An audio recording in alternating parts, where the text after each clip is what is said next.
Hello and welcome. I'm Thomas Porteous and you are watching the newsroom here on NewsX World. Let's start with some breaking news coming out of the United States. US President Donald Trump has issued a stark warning to Tehran as diplomatic efforts to end the 8-week-old war appeared to have hit a dead end. In a fiery post on Truth Social this morning, the president declared that Iran, quote-unquote, better get smart soon, claiming the Islamic Republic is unable to get their act together to sign a non-nuclear agreement. The post was accompanied by a defiant AI-generated illustration of Trump holding an assault rifle against a backdrop of explosions emblazoned with the caption, "No more Mr. Nice Guy." White House officials suggest the president's frustration stems from a recent Iranian proposal that offered to reopen the Strait of Hormuz in exchange for an immediate end to the US naval blockade. But crucially, it sidelined the issue of Tehran's nuclear program. So a significant update there coming out of the White House, a Truth Social post seeming to signify frustration coming from Washington towards the Iranian plan proposed just within the last 24 hours, with nuclear restrictions at the top of the American agenda when going into the negotiations, a term which was said to have not been included as a priority in this plan put forward by Tehran. We'll continue to bring you more on these negotiations as soon as we get them. We now turn to a related development where the European Commission President Ursula von der Leyen addressed the European Parliament in Strasbourg, focusing on energy independence amid the Iran crisis. The US President has already instructed aides to prepare for a potential extended blockade of Iran. Countries heavily reliant on oil and gas face steeper price hikes, adding to inflationary pressure and heightening the risk of a global recession. Europeans still reportedly recovering from the energy crisis triggered by Russia's invasion of Ukraine in 2022 are watching the situation closely. The European Parliament had been debating strategies to respond to the Middle East crisis and secure energy supplies. Let's listen in to Ursula von der Leyen. The consequences of this conflict may echo for months or even years to come. And this is why energy was on the top of the informal UKOS agenda. This is the second energy crisis within 4 years. And the lesson should be very clear. Our overdependency on imported fossil fuels makes us vulnerable. So the way forward is obvious. We must reduce our overdependency on imported fossil fuels, and we must boost our homegrown, affordable, clean energy supply, from renewables to nuclear, in full respect of technology neutrality. Joining us now is my colleague and anchor, Suma Katauka. She's going to give us a bit more context when it comes to this situation that is unfolding and the effect that it's having on Europe. Suma, what more can you tell us? Yes, Thomas, as we just heard from EU's chief von der Leyen, she highlighted that this is a second wake-up call for Europe, and they need to learn a lesson and they need to stop being so heavily dependent on other countries for their energy, as this is, like we also know that this is their second time, and she has highlighted that it is second time that Europe has come into this kind of situation only within 4 years. And specifically, if you look at media reports, $32 billion is the amount that Europe had to pay, or Europe is paying, because of what's happening in Iran alone. That is 27 billion euros. And reports show that Europe had to pay 27 billion euros more for oil and gas imports since the start of US-Israel-Iran war. Now, she said this at a news conference, and Now she is highlighting that this is the second serious crisis within 4 years, just 4 years, and they are going to be looking out, not just outside, but within Europe itself, to find an alternative to become more independent and to become dependent on themselves, where they can count on themselves. It will be more secure. And she has now we know that yesterday, if I recall correctly, it was Finland which has opened their first a mineral mine there, which will be doing A to Z, not just the mining of the resource mineral, but they will be refining it, producing it, and also till their end, till it enters the market. They'll be doing all the due process in one European country. So we'll probably see more of this and more of such cases happening around Europe. On to you, Tom. Well, yes, Asuma, today marks 3 weeks since the blockade was put into effect by Donald Trump on April the 8th. He announced this blockade 1 day after the ceasefire was announced. The IEA executive director, Fatih Birol, has called it the biggest energy security threat in history, with the world losing approximately 13 million barrels per day, more than double the losses either seen in either of the 1970s oil shocks. So yes, this is a significant development coming out of the Gulf. Asuma, do stay with us. We're now turning over to our next story of this hour. Now, in a major shift in aerial strategy, France has deployed 3 new types of interceptor drones to bases in the Middle East to counter the growing threat of Iranian-made Shahid drones. The systems, developed by Alta Ares, Harmattanai AI, and Destinus, are now operational in the Al Dhafra Air Base in Abu Dhabi. This move comes after high-level concerns in Paris over the economically unsustainable cost of the current air defense effort. Since the conflict began on the last day of February this year, French Rafale jets have been forced to use sophisticated Mika-air missiles, costing upwards of 600,000 euros each, to down drones that only cost a fraction of that price. But this also raises a pertinent question on whether France is getting involved in the West Asia war directly. The US has been attacking its NATO allies over them not supporting the war directly. Asuma Katauka joins us once again to give us some further updates on this story. Asuma, in terms of these French Rafale jets, we've seen a lot of discourse about whether NATO allies should or should not get involved, whether directly or indirectly, in this war of choice, which of course was launched by President Donald Trump and the State of Israel back in February. What's so important about this development today? Yes, like you've highlighted, that this crack or rift, I may say, between US and its traditional allies, especially in Europe, especially in America, English-speaking countries. For Europe, we're seeing one after another attacks or bold criticism by US President Donald Trump. It did not just start with towards British Prime Minister Keir Starmer.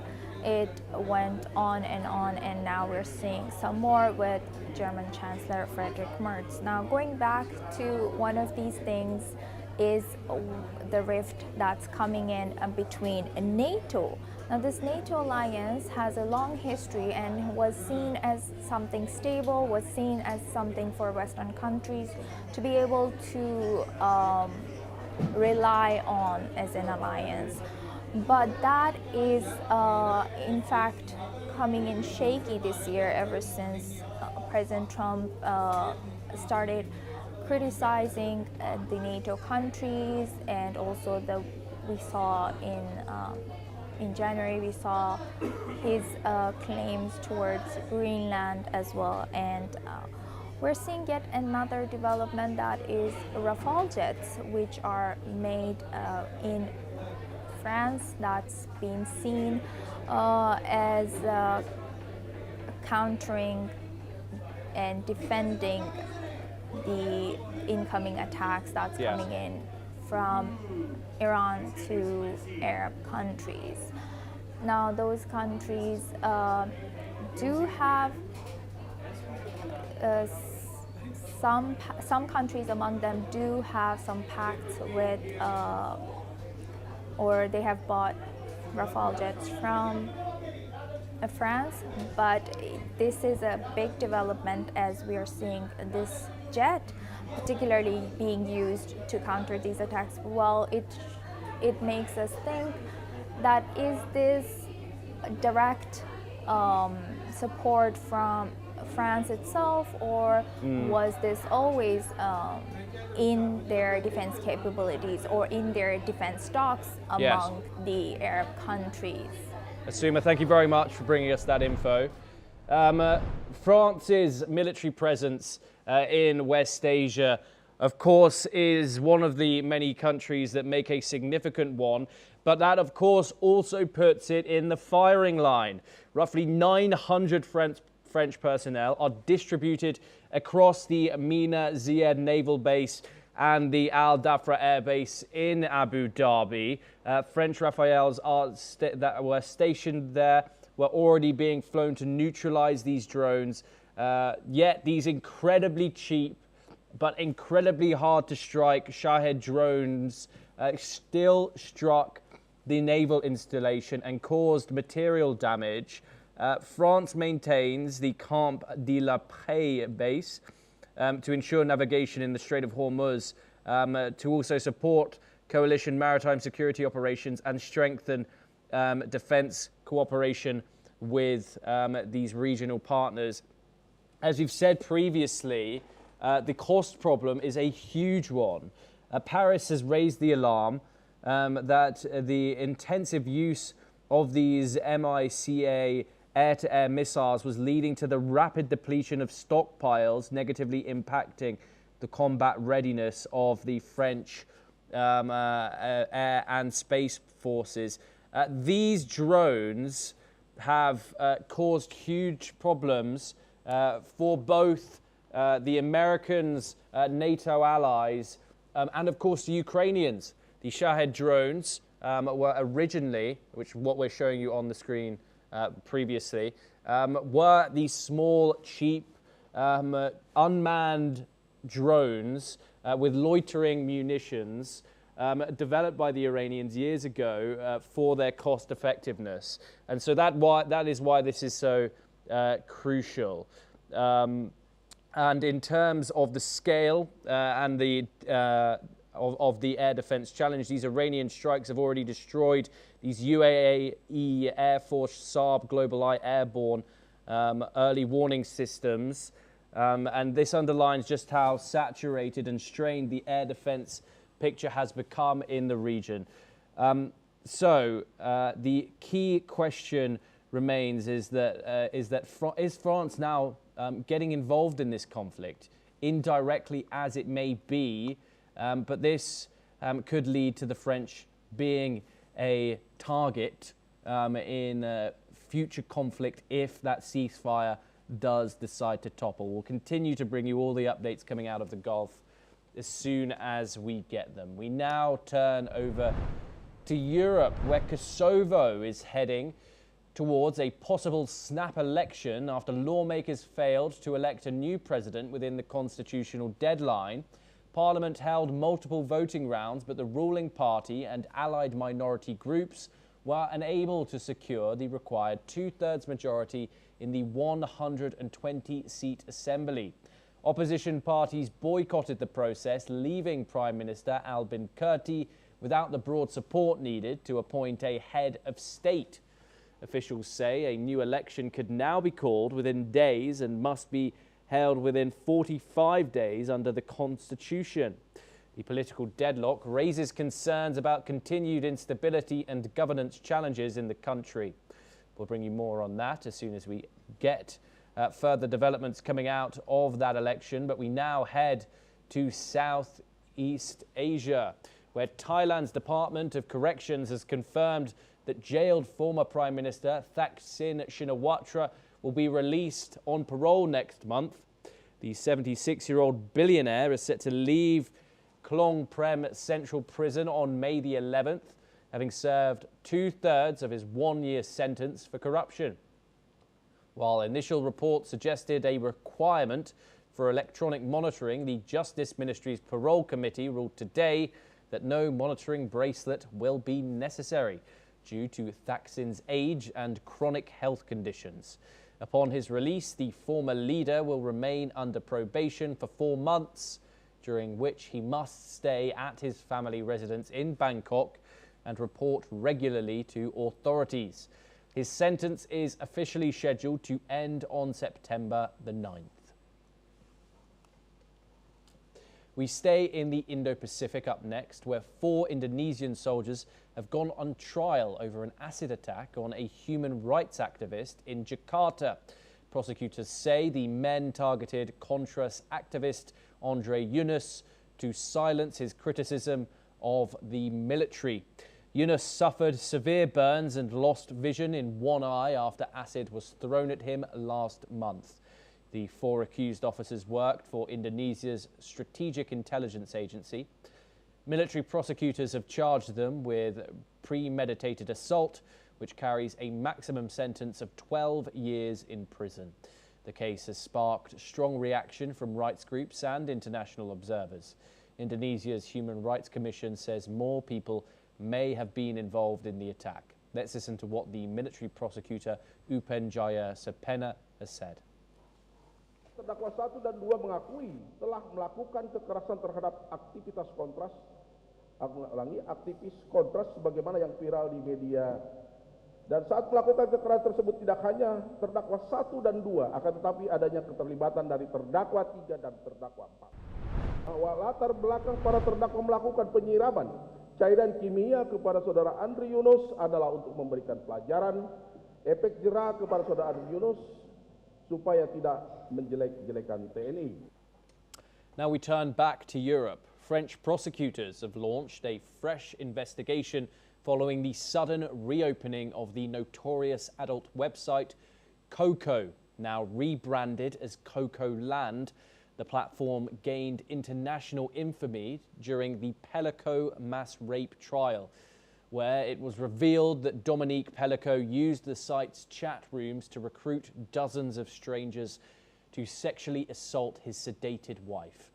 The original site was shut down by authorities in June of 2024, and its founder, Isaac Seidel, currently faces charges including complicity in child pornography and criminal conspiracy, charges he denies.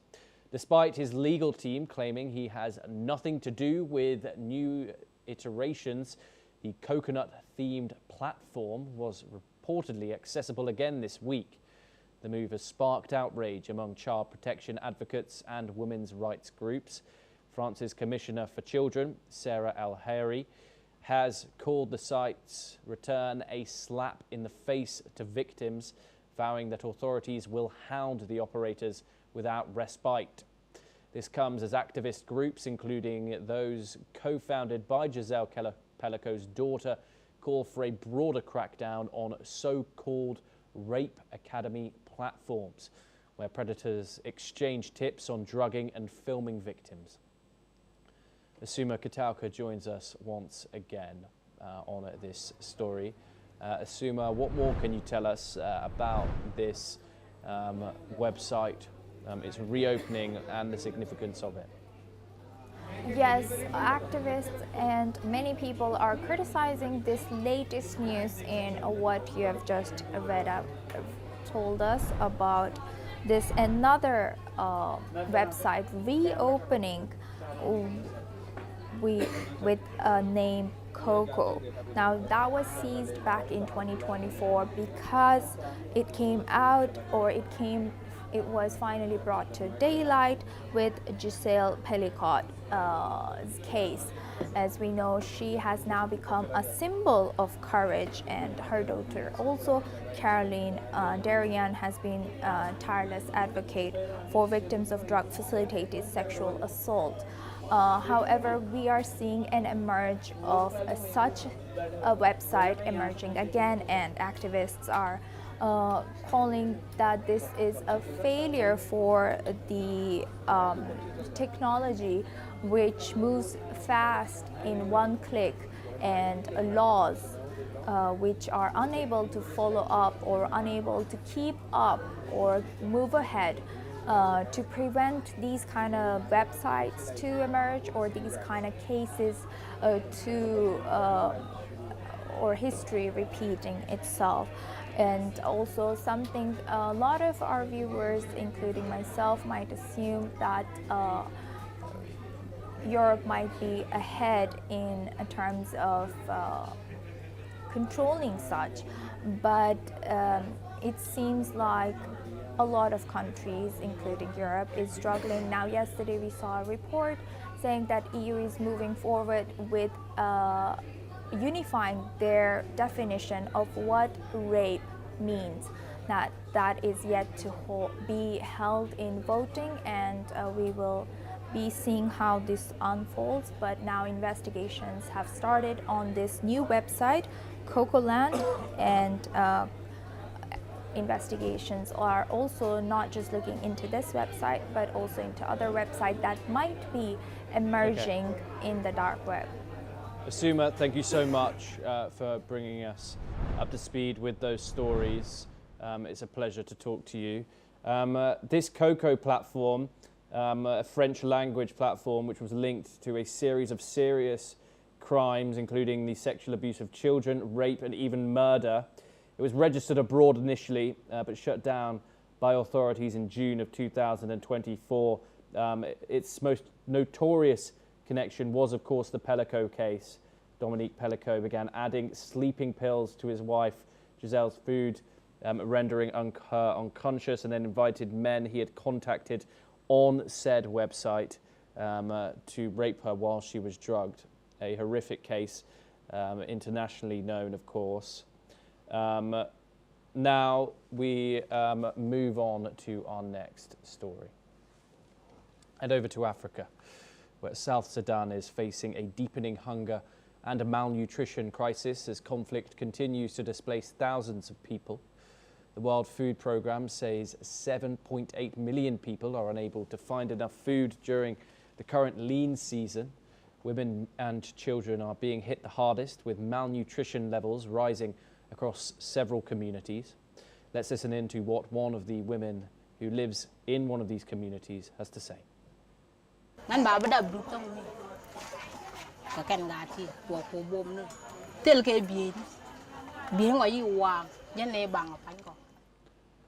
In Jonglei State, displaced families are living in makeshift shelters after fleeing violence in their hometowns. World Food Programme officials say conflict and access denials are making it increasingly difficult to deliver humanitarian aid. Many children are now being tested for severe malnutrition at emergency feeding centres. The WFP has continued airdropping food and nutrition supplies to communities in urgent need. Let's listen in to what the WFP County Director for South Sudan has said. There's a deepening hunger and malnutrition crisis in South Sudan. 7.8 million people are unable to find enough food to eat during the lean season. The World Food Programme is doing everything possible to reach the most vulnerable communities. But conflict and access denials are making it increasingly challenging. This conflict is hitting women and children the hardest, and even we can see that in the extreme high rates of malnutrition. These children are the future of the country, but without urgent support, the future is at risk. Well, that is all that we have time for this hour. Keep watching NewsX World for more international news updates.